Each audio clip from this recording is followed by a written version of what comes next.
First time this year joining me back on the show from FEBC, Far East Broadcasting Company, Matt Perry. Hello. Hi, kia ora. Good to see you. Good to see you too. I feel like whenever I see you, you're sort of bursting at the seams with good news. There's a lot of things to be thankful for, and there is lots of good news out there. You just have to know where to look. Yeah. Well, one of the places that we are looking at today is Southern Africa. You've got a bit of an update there of things that are going on that you guys are working on. Yes, our team in Africa, and especially in the southern countries, has been developing, reaching out, broadening our reach across the nations there.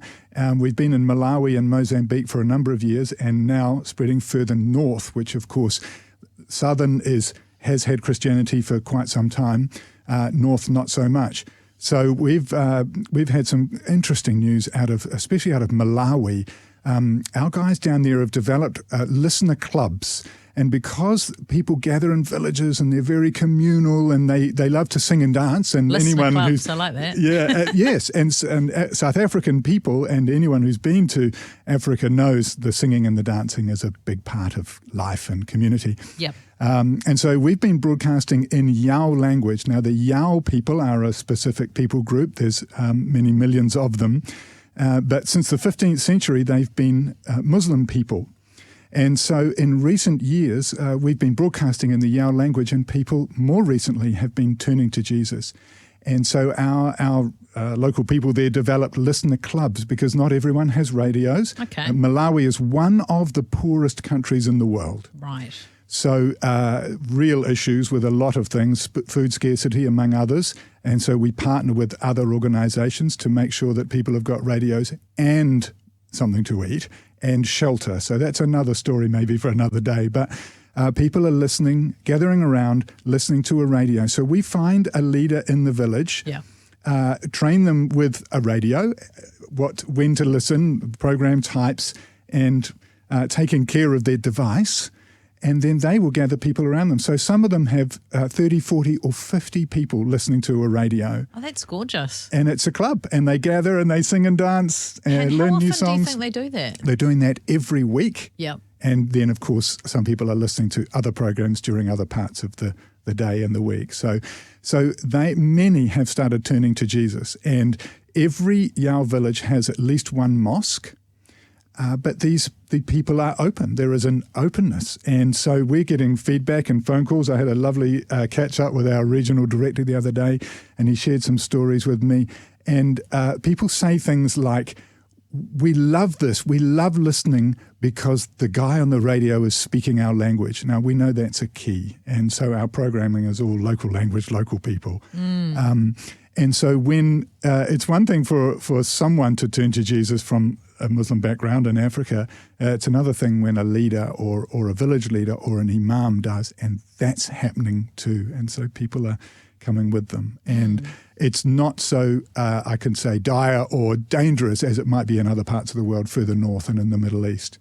And so that's exciting, and it's very encouraging when we look at a world that's often very divided, and there's a lot of religious conflict, and we're like, yeah, but it's not all like that. Yeah, it's not all like that. It's not. There is good news. There are good things happening. Just off air, you mentioned something about the history of the area and Islam. Yes. So Islam came into Malawi, Mozambique, and some of those southern nations around about the 15th century.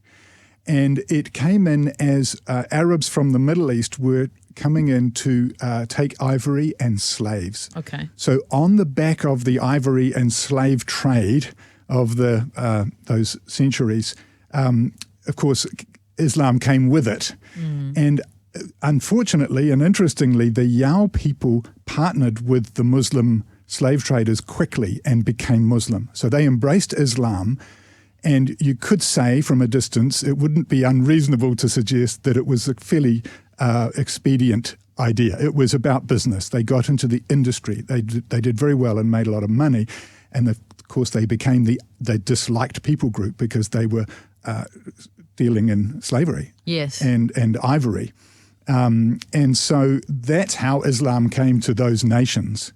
And so you can imagine there would continually be issues between the people groups, and people groups are separate anyway often, and so they embraced Islam, but now they are embracing Jesus, and that's the most important thing. But they are a distinct people, and so we deal with them distinctly because their environment, their context, their worldview, their Islam is particular. And so that's the importance of local people, local production, local language, local programming. Yeah. And so the other thing is that we're delivering in solar-powered radios that are fixed on our frequency only in those countries. Oh, I love that. And in those radios is also an audio Bible, the whole Bible in audio in their mother tongue.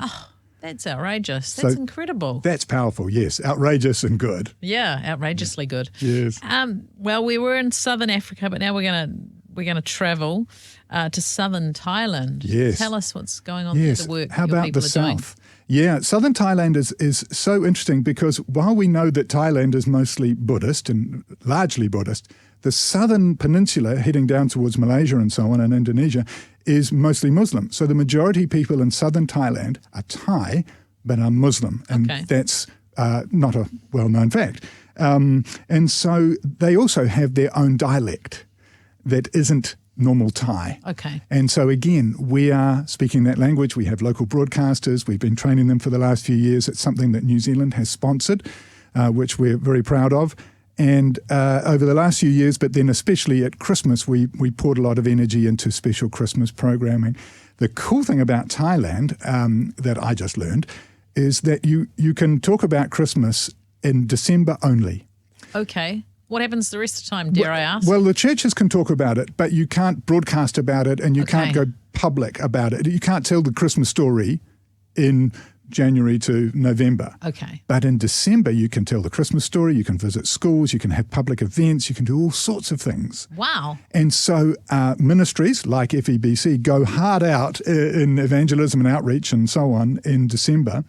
And we did just that. And we're able to distribute thousands of booklets and cartoon pamphlets with the Christmas story because we can do it in December. That's amazing. And so on the radio we can say, call us or use this particular app called Line, L-I-N-E. It's the popular app in many countries, and Thailand is one.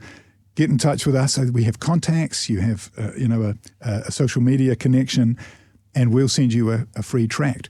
We gave away thousands of those. 352 people in the month of December alone said, I want to follow Jesus because you've given me this thing. That's the feedback that we've had already just from 1 month. Wow. And we're only just at the end of January. Goodness. And we're tracking it and staying in touch because we have this social media connection. And of course, that's a variety of people. There will be some Thai, but there will be Muslim background people in there too. So a very exciting use of the seasons in a nation and, operating within the law and being bold and courageous at the same time. Yeah. Hey, well, thanks for popping in.